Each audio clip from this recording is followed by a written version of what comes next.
पाकिस्तान का मामला कॉपीराइट्स का है। कॉपीराइट्स ये तो हमारे पास है, बड़े बूट पहनने के कॉपीराइट्स, फैसले करने के कॉपीराइट्स, फैसले करवाने के कॉपीराइट्स,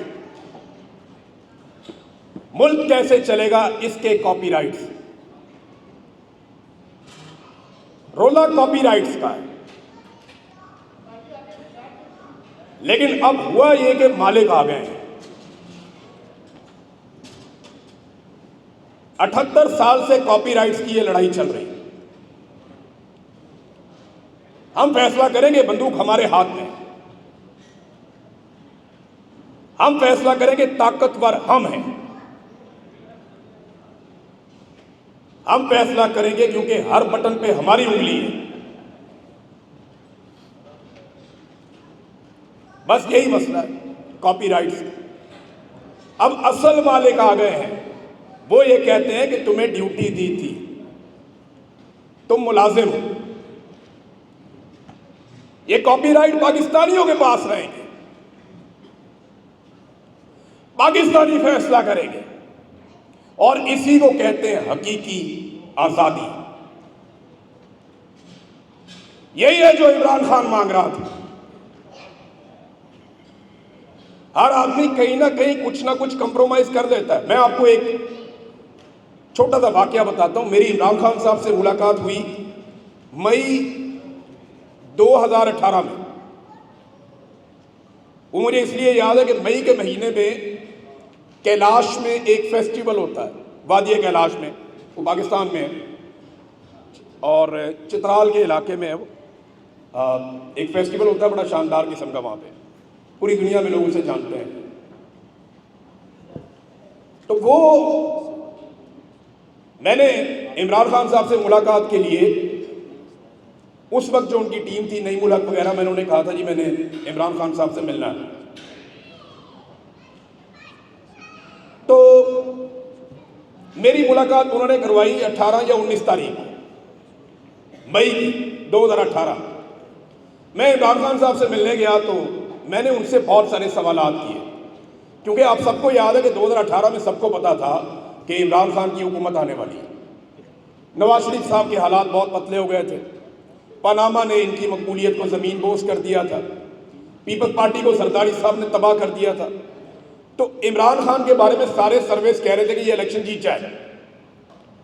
मैंने सोचा कि बुनियादी चीज़ें इमरान खान साहब से पूछनी चाहिए। मैंने एक सवाल ये भी पूछा कि खान साहब, फौज के साथ सबकी लड़ाई हो जाती है, जो भी हुकूमत में आता है लड़ाई हो जाती है, उनका कोई और इशू है, तो आप इस लड़ाई से कैसे बचेंगे? तो उस वक्त इमरान खान साहब ने मेरे साथ एक दावा किया। उन्होंने कहा जी मेरे साथ इनकी लड़ाई नहीं होगी।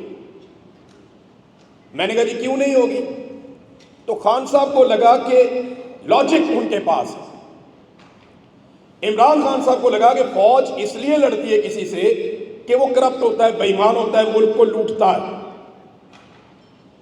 और क्योंकि इमरान खान में ये चीजें नहीं थी, उन्हें लगा फौज बेहतरीन चलेगी, इमरान खान के साथ कोई प्रॉब्लम होगा नहीं। और इमरान खान साहब ने मुझे उस दिन कहा कि मैं लॉजिक के साथ बात करूंगा, आर्गुमेंट के साथ बात करूंगा, और जब मुल्क के लिए वो फैसला होगा ये मेरे साथ खड़े होंगे। मैंने 2-3 दफा पूछा और तीनों दफा इमरान खान बहुत पॉजिटिव थे। फिर इलेक्शन हुआ, इमरान खान साहब की हुकूमत आ गई, और पहले 1 साल में उन्हें पता चल गया कि जिस फाइल में मैं हाथ डालता हूं उसके पीछे कोई ना कोई जर्नैल निकलता है। यह सिर्फ मुल्की मफाद का मामला नहीं था, ये पाकिस्तान का मामला नहीं था, ये मामला अपने अपने जाती फायदे का था।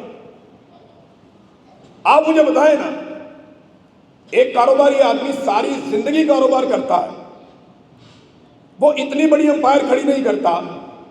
एक जर्नैल रिटायरमेंट के बाद 1 साल कारोबार करता है, उसका कहां से कहां कारोबार चला जाता है, कहां से आता है वो पैसा? किधर से आता है? इंडियन जर्नलों के पास तो नहीं है, बांग्लादेशी जर्नलों के पास भी नहीं है, हमारे जर्नलों के पास कहां से आता है?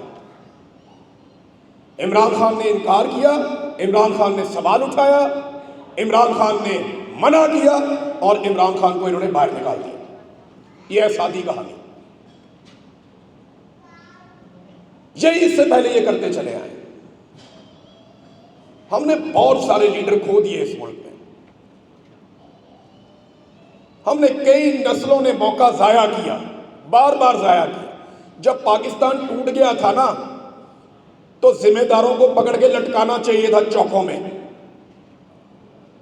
हमारे अंदर की हुब्बुल वतनी अजीब तरीके से जागी, नहीं जी नहीं ये तो बड़े बहादुर हैं, नहीं जी नहीं ये तो और भाई मुल्क टूट गया तुम्हारी बेशर्मी की वजह से। मैं कल बहुत पुराने अखबार देख रहा था, आज भी रिकॉर्ड में कुछ चीजें मौजूद हैं। जब बांग्लादेश टूट रहा था ना, तो एक दिन पहले के अखबार भी ये कह रहे थे कि दुश्मन को नाकाम बना दिया। एक दिन पहले वाला अखबार, एक दिन 24 घंटे पहले लिख रहा अखबार कि दुश्मन की चाल नाकाम, दुश्मन का हमला पसपा, फौज को इतनी बड़ी कामयाबी। ये जैसे बलूचिस्तान में आपने देखा भी एक दिन पहले, इसी तरह की खबरें उस दौर में भी लगती थी। मुल्क ही टूट गया, इन्होंने बेशर्मों ने पता ही नहीं चलने दिया पाकिस्तानियों को कि पाकिस्तान दो टुकड़े हो गया। आज भी उसी तरह की गैर जिम्मेदारी है। दहशतगर्द प्लान करते हैं, इकट्ठे होते हैं, 12 शहरों पे एक साथ हमला हुआ है। आप एक लम्हे के लिए सोचें, पूरे यूरोप के 12 शहरों में एक साथ हमला हो तो क्या होगा? अमेरिका इतना बड़ा मुल्क है, 50 उसकी रियासतें हैं, वहां अगर 12 छोड़ के 4 शहरों में एक साथ हमला हो जाए तो क्या होगा? इंडिया कितना बड़ा मुल्क है, पाकिस्तान से कई गुना बड़ा मुल्क है। आप इंडिया में अगर एक साथ 4, 5, 6, 7 शहरों में भी हमला हो जाए तो क्या होगा? इन्हें कानो कान खबर ही नहीं हुई। ये इनकी इंटेलिजेंस है। जब आप सवाल उठाते हैं तो आप गद्दार हैं, जब आप बात करते हैं तो आप बागी हैं। आपको पता ही नहीं चला, दहशतगर्दों ने मंसूबा बनाया, उसके बाद उन्होंने उसके नक्शे तैयार किए, उसकी फंडिंग तैयार की और पूरा ट्रैवल प्लान बनाया। वो अपने अहदाफ तक अपने बंदों को लेकर आए।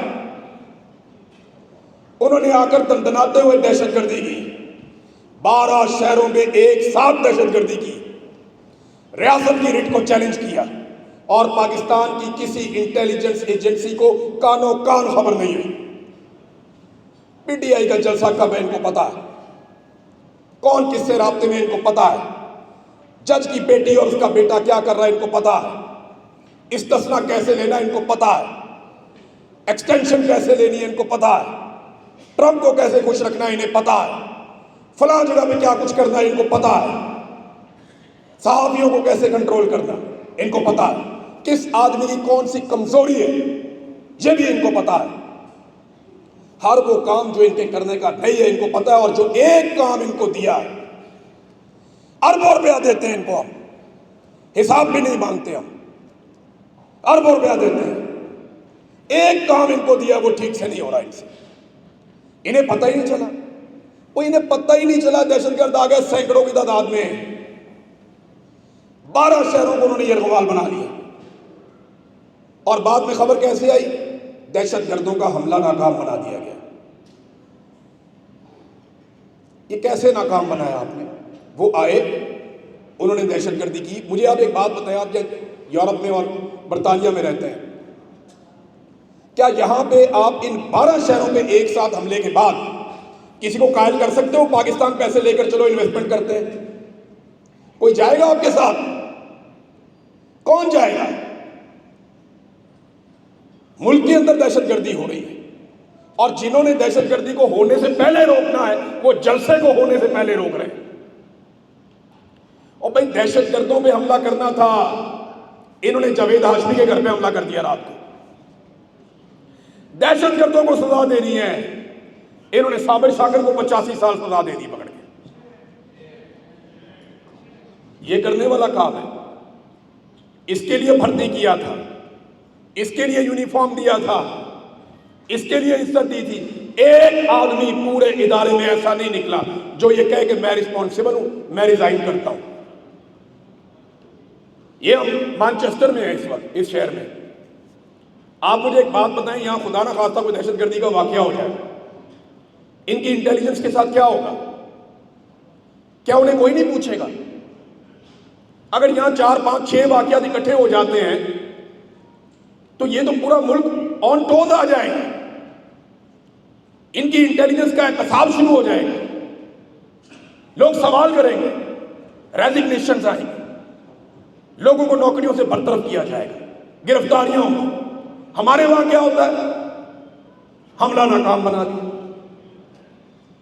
एक आदमी ने रिजाइन नहीं किया, एक आदमी ने। ये जितना बड़ा दहशतगर्द हमला था, दुनिया के किसी भी मुहज्जिब मुल्क में होता तो कम से कम उनका इंटेलिजेंस चीफ उसके ऊपर रिटायरमेंट लेता या उसके ऊपर इस्तीफा देता। शर्म ही नहीं है। और नीचे वाला हमला, यानी फर्ज करें सेक्टर कमांडर बलूचिस्तान का, उसको अगर DGISI कहता है ना कि बेशर्म आदमी ये क्या किया तुमने, पूरे बलूचिस्तान पे अटैक हो गया, तुमने बताया ही नहीं, रोका ही नहीं, तो वो पता क्या कहेगा आगे से? वो कहेगा जनाब मैं PTI को रोकूं या दहशतगर्दों को रोकूं? बताएं ना।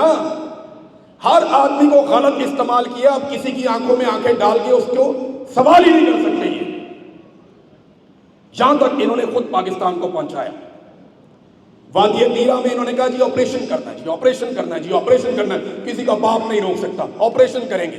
वो बेचारे मासूमों को, गरीबों को, वो बच्चों को, खवातीन को, बुजुर्गों को, उनको गयूर बेचारे पठान है, उनको निकाल दिया उनके घरों से जबरदस्ती, बर्फ के अंदर, ठंड के अंदर, बेयारो मददगार। और अब कहते हैं जी हमने नहीं करना था ऑपरेशन, जाओ वापस। यार इंसान है, जानवर तो नहीं है। लोग जानवरों से ऐसा सलूक नहीं करते जैसा हमारी एस्टैब्लिशमेंट हमारे साथ कर रही है। हम आपके सामने जिंदा मिसाल खड़े हैं। वहां अरशद शरीफ हमने आपको बताया, ये सौराब बरकत है, ये इसका क्या कसूर है? अपने लोगों के लिए आवाज उठाता, अपनी कौम के लिए आवाज उठाता है, सच बोलने की कोशिश करता है, हकीकत और आईना दिखाने की कोशिश करता है। इनकी शक्ल इतनी बदसूरत है कि जब ये आईना दिखाता है तो इनको अपनी शक्ल से नफरत होती है। बजाय इसके कि ये अपनी शक्ल ठीक करें, इन्होंने उठा के सौराब बरकत को अंदर डाल दिया। आज 2.5 महीने होने वाले, ये नौजवान जेल काट रहा है बगैर किसी जुर्म के। जुर्म क्या बनाया कि जनाब सवाल करता है। जुर्म क्या बनाया कि इसने इंटरव्यू किया है, यानी एक सहाफी के लिए इंटरव्यू करना भी जुर्म हो गया। आप बात भी नहीं कर सकते, आप सवाल भी नहीं कर सकते। हमने पाकिस्तान की तारीख में पहली मर्तबा ऐसा देखा। और इन्होंने बेड़ा गर्क किया। याद रखें ये लड़ाई अब से नहीं है। वो अभी बाजवा साहब कह रहे थे, बाजवा साहब फरमा रहे थे, कायदे आज़म मोहम्मद अली जिन्ना को उन्होंने बताया, आप सब अच्छी तरह जानते हैं ये लड़ाई वहां से शुरू हुई है। एक तरफ कायदे आज़म थे, एक तरफ उस वक्त का फिरौन, फिर एक तरफ कायदे आज़म की बहन थी और एक तरफ उस वक्त का फिरौन अयूब खान, फिर एक तरफ अवाम थी बांग्लादेश की और एक तरफ उस वक्त का फिरौन याया खान। ये लड़ाई ऐसे ही चल रही है, इसी तरह नई नहीं है। हम इस लड़ाई में नए आए, ये लड़ाई ऐसे ही चल रही थी। एक तरफ आकर ज़ियाउल हक खड़ा हो जाता, एक तरफ भुट्टो खड़ा हो जाता, और आज एक तरफ आसिम मुनीर खड़ा है, एक तरफ इमरान खान खड़ा है। इमरान खान ने भी सारे रिकॉर्ड तोड़ दिए और आसिम मुनीर ने भी सारे रिकॉर्ड तोड़ दिए। जुल्म के रिकॉर्ड टूट रहे हैं, इंसानों का कत्लेआम हो रहा है, बार बार हो रहा है। ये लड़ाई को नेक्स्ट लेवल तक ले गए और इमरान खान ने भी बर्दाश्त करने के खड़े रहने के, डट जाने के, उसने भी सारे रिकॉर्ड तोड़ दिए। कोई ऐसे खड़ा नहीं हुआ इनके सामने आज तक। और पहली मर्तबा पंजाब खड़ा हुआ, कराची शहर, यानी इंटीरियर सिंध के अंदर तो बहुत शिकवे थे पहले ही, बलूचिस्तान में बहुत शिकवे थे, कबायली इलाकों में, पश्तून इलाकों में बहुत शिकवे थे, बड़े गिले थे। लेकिन जो शहरी खैबर पख्तूनख्वा है या पंजाब है या कराची है, ये खड़े नहीं होते थे। पहली मर्तबा पाकिस्तान की तारीख में ये भी खड़े हो गए। आज पाकिस्तान का कोई एक शहर, कोई एक खित्ता, कोई एक कोना ऐसा नहीं है जहां एस्टेब्लिशमेंट फख्र से कह सके कि यहां हमारा बयानिया बिकता है। नहीं बिकता तुम्हारा सौदा, बिकेगा भी नहीं। अब लोगों ने इनके चेहरे देख लिए, लोगों ने देख लिया मामला अपने मफाद का, अपनी कुर्सी का, अपनी एक्सटेंशन का। समझ गए लोग असल बात। कोई भी लड़ाई होती है ना, उसमें पहला फेज ये होता है कि लोगों को समझ आ जाए, नजरियाती तौर पे लोगों को पता चल जाए कि सही क्या है और गलत क्या है। ये लड़ाई की इस स्टेज पे इमरान खान की वजह से, अरशद शरीफ की वजह से और बेशुमार लोग जो कुर्बानियां दे रहे हैं, वो सारे लोग जो सोशल मीडिया पे अवेयरनेस दे रहे हैं, उन सब की वजह से आज पाकिस्तान और पाकिस्तान की सोच एक अलग लेवल पे है। पाकिस्तानियों को अपना मुजरिम ना सिर्फ दिखाई दे रहा है, बल्कि उन्हें अच्छी तरह समझ आ गई है कि हमारे साथ आज तक जो भी हुआ, किसने किया, क्यों किया, किसका मफाद था और हमने इसे कैसे कंट्रोल करना है। जालिम की निशानदेही हो गई कि यह जालिम बंद कमरे में हमारी किस्मत का फैसला करता है। अब मजलूम के इकट्ठे होने में ताखीर हो गई। मैं दो चीजों की बार बार डिमांड करता हूं, बार बार रिक्वेस्ट करता हूं, ये दो चीजें आप करेंगे, आपकी मंजिल करीब आ जाएगी। नंबर एक, बर्दाश्त कीजिए एक दूसरे को। आज एस्टैब्लिशमेंट ने अपने बदतरीन दुश्मनों को अपने साथ बिठाया हुआ है। वो एमल वली खान हर चौथे दिन कोई ना कोई चुटकी काट लेता है एस्टैब्लिशमेंट को, उन्होंने साथ बिठाया हुआ है। फजलुर रहमान उन्होंने साथ बिठाया हुआ है, कुछ भी कहता है। नवाज शरीफ आप सब जानते हैं कितना पसंद है वो, जरदारी, ये सारे लोग अपने अपने मफाद के लोग हैं, ये एक दूसरे की शक्ल भी नहीं देखना चाहते, लेकिन सारे इकट्ठे हैं इस खौफ से कि कहीं पाकिस्तानी इकट्ठे ना हो जाए। यानी वो बदतरीन मुखालिफिन एक साथ एक कुर्सी पे, एक टेबल पे बैठ सकते हैं। लेकिन मैंने बदकिस्मती से इस अपोजिशन में देखा कि एक आदमी दूसरे की शक्ल नहीं देखना चाहता। अपने इख्तलाफात को खत्म कीजिए, बड़े मकसद की तरफ गौर कीजिए। हम सबको उसकी तरफ देखना पड़ेगा। और अगर कोई नहीं पसंद तो खामोशी इख्तियार कीजिए। किसी को नीचा दिखाना जरूरी नहीं है, लोगों को अप्रिशिएट करें, खड़े हो जाएं डट के, इख्तलाफात से बचिए। और दूसरा, गाली नहीं देना, गाली नहीं देना। हमारे पास दलील है, ये हमारे सवालों के जवाब नहीं दे सकते, ये कभी हमारे सवालों के जवाब नहीं दे सकते। एक सवाल पूछ लेना, एक सवाल सिर्फ इतना पूछ ले, इस्तिस्ना क्यों लिया, ये सारी जिंदगी बैठ के भी उसका जवाब नहीं दे सकते। इमरान खान को जेल में क्यों डाला, सारी जिंदगी जवाब नहीं दे सकते। इनके पास हमारी किसी दलील का जवाब नहीं है, तो जिसके पास दलील होती है ना, वो भागता नहीं है। और भागने का सबसे आसान तरीका है गाली देना।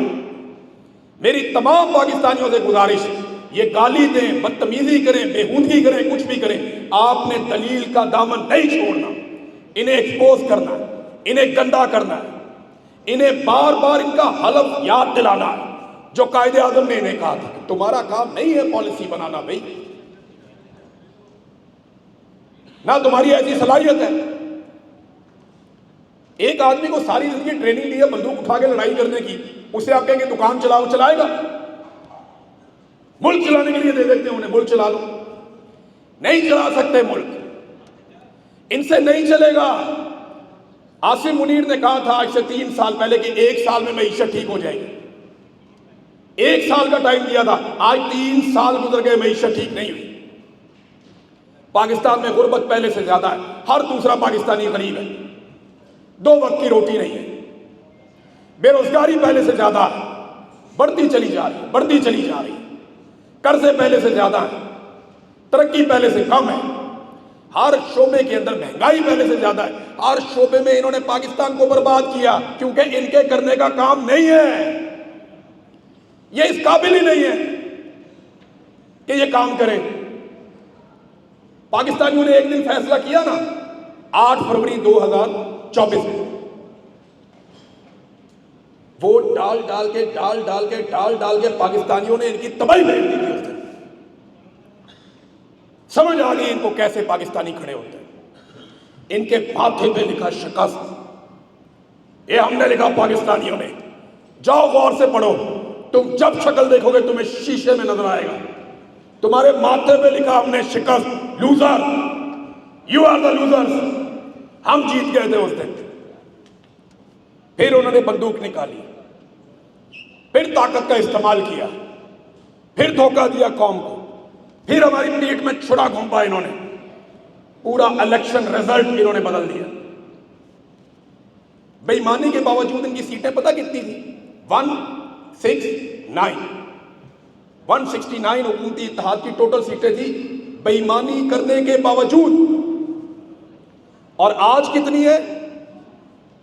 आज 237। ये काजी फायदिसा की मेहरबानी, ये आसिम मुनीर की मेहरबानी, और किसी की नहीं है।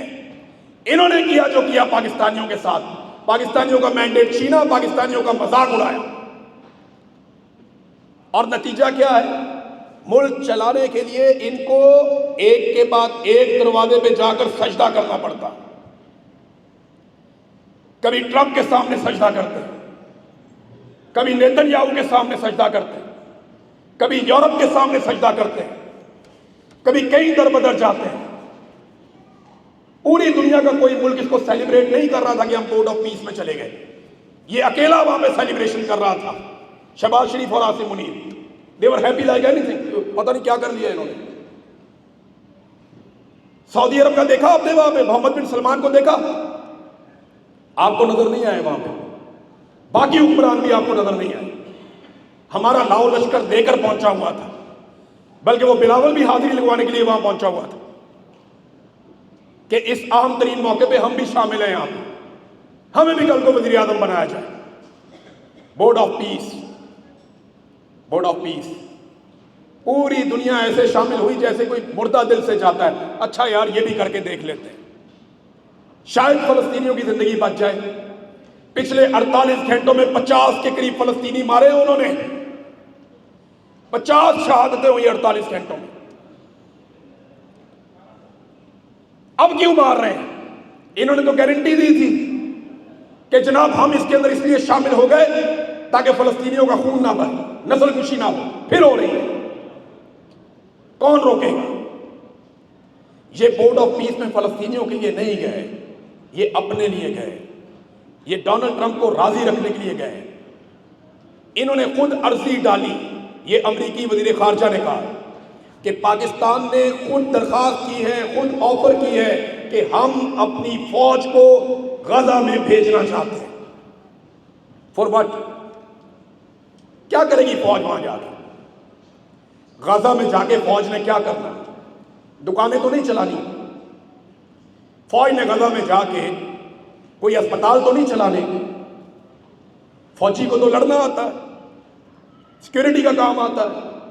और गजा में डोनाल्ड ट्रंप ने पहले ही बता दिया कि फौज आएगी, अरब ममालिक से नहीं होगी, ना सऊदी अरब की, ना यमन की, ना यूएई की, ना कतर की, किसी मुल्क की नहीं होगी। फौज आएगी कहां से? अरब के बाहर से, और मुसलमान मुल्कों की फौज, और वो निहत्ता करेगी हमास को। ये डोनाल्ड ट्रंप ने बताया, और उनके वजीर खारजा ने बताया कि ये दरखास्त पाकिस्तान ने हमें की है कि हम अपनी फौज भेजना चाहते हैं। यहां दरबारी मुल्ला बैठ के हमें बताते हैं नहीं जी नहीं, ये अल्लाह की फौज है, भाई प्रोफेशनल फौज है, बस प्रोफेशनल फौज है। अल्लाह की फौज हम मानते थे एक दौर में, प्रोफेशनल फौज है भाई। अगर ये गजा जाएगी तो फिर ये हमेशा प्रोफेशनल फौज ही कहलाएगी। फिर आप हमें मजहब का चूरन नहीं बेच सकेंगे। बोर्ड ऑफ पीस में आपके जाने का फलस्तीनियों को कोई फायदा नहीं हुआ, हत्ता के फलस्तीनियों को उस बोर्ड में शामिल ही नहीं किया गया। आप मुझे एक बात बताएं,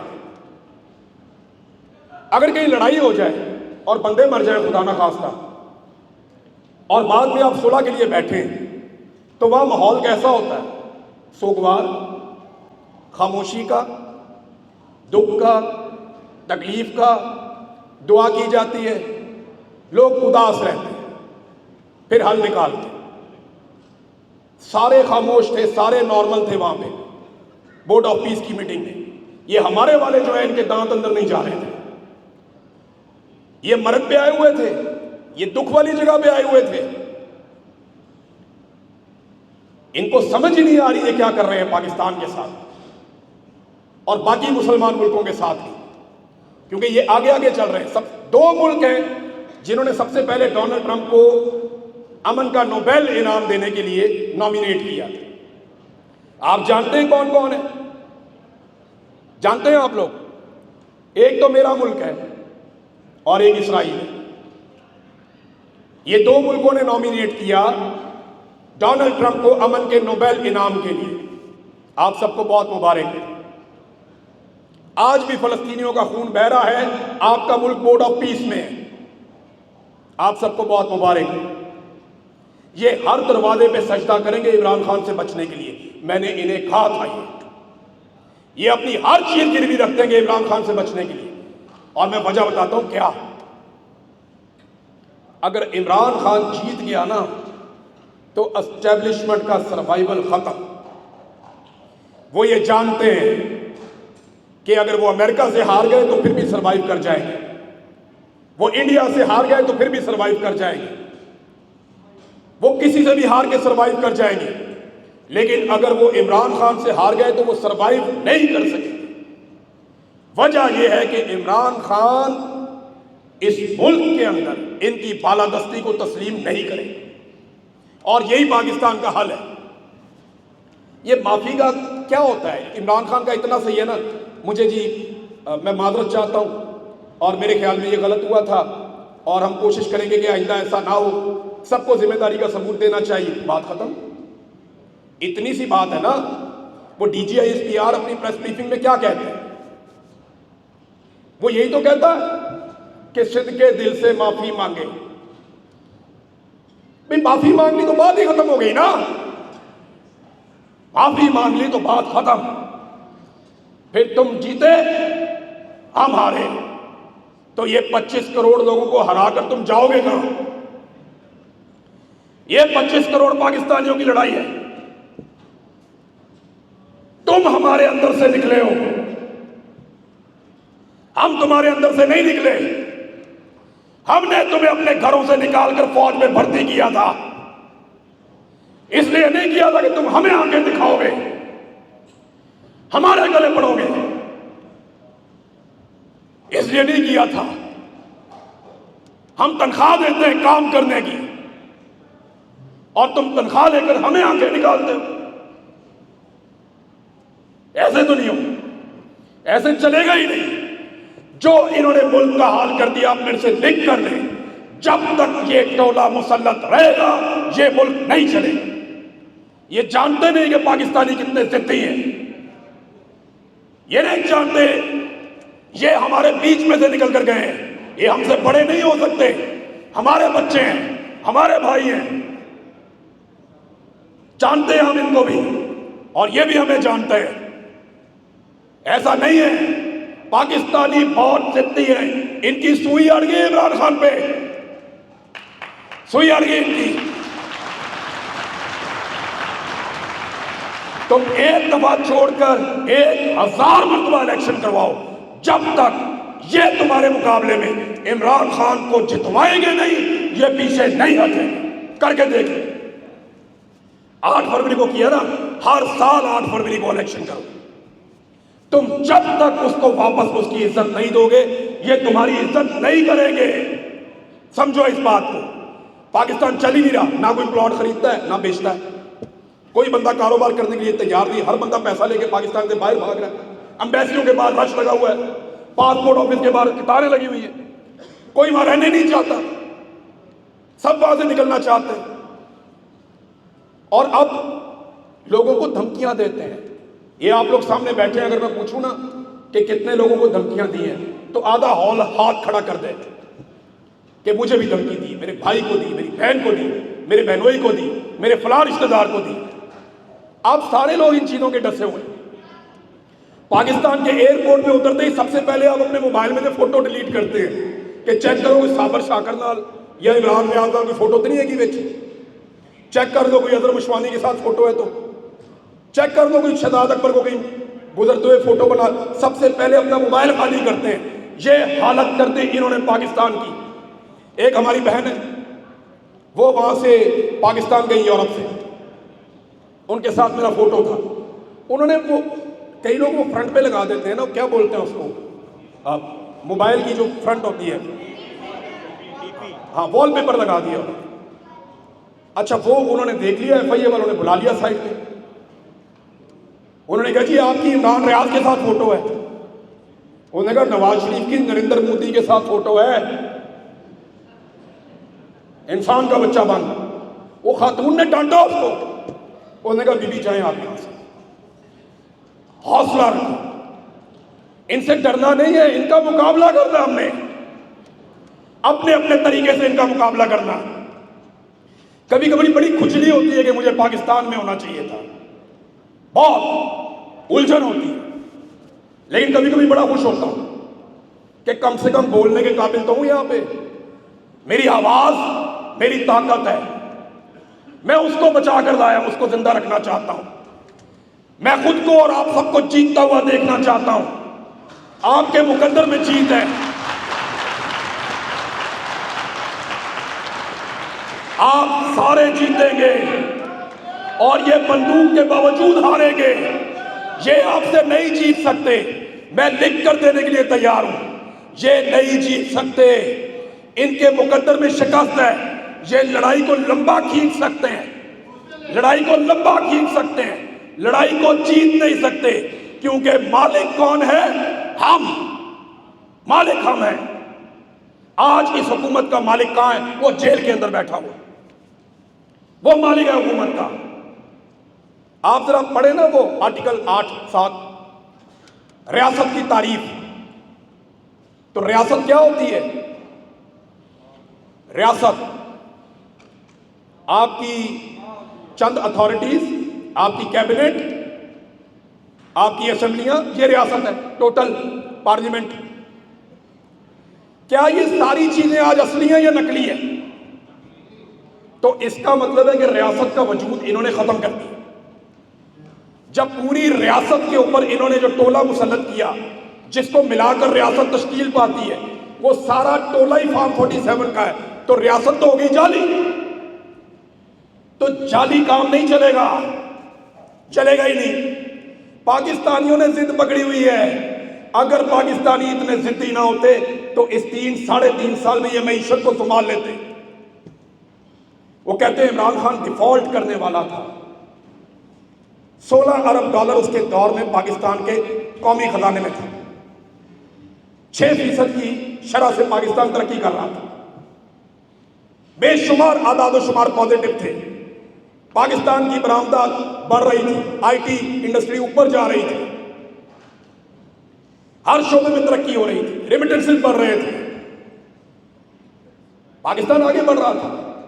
आपको टेक्सटाइल सेक्टर में मजदूर नहीं मिल रहे थे, बंदे नहीं मिल रहे थे आपको काम करने के लिए, और आज बंदों को काम नहीं मिल रहा। हर चीज इन्होंने बर्बाद कर दी। और आज ये कहते हैं जनाब हमारे पास 16 अरब डॉलर दोबारा आ गए खजाने में, उसमें से 12 अरब डॉलर सऊदी अरब, चाइना और UAE के। इन 3 मुल्कों के हैं ये 12 अरब डॉलर। तो हमारे कहां से आए? हमारा तो इन्होंने कबाड़ा निकाल दिया पकड़ के।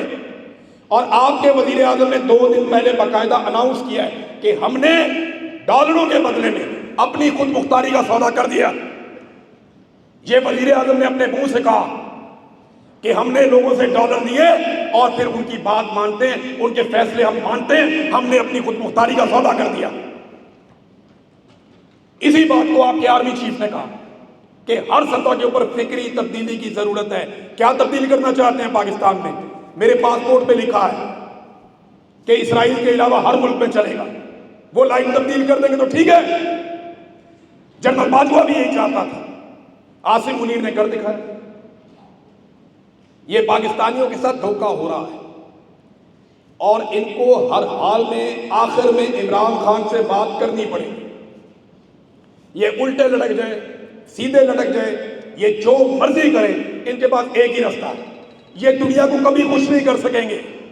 ये अमेरिका की एक बात मानेंगे, वो एक और बोलेगा, एक और मानेंगे, एक और बोलेगा। यूरोप भी इनसे इसी तरह मनवाएगा, सारे इनसे अपनी बात मनवाएंगे और एक दिन इनकी पास हो जाएगी। जाना इनको अडियाला जेल के दरवाजे पे पड़ेगा। ये लिख कर रखें आप।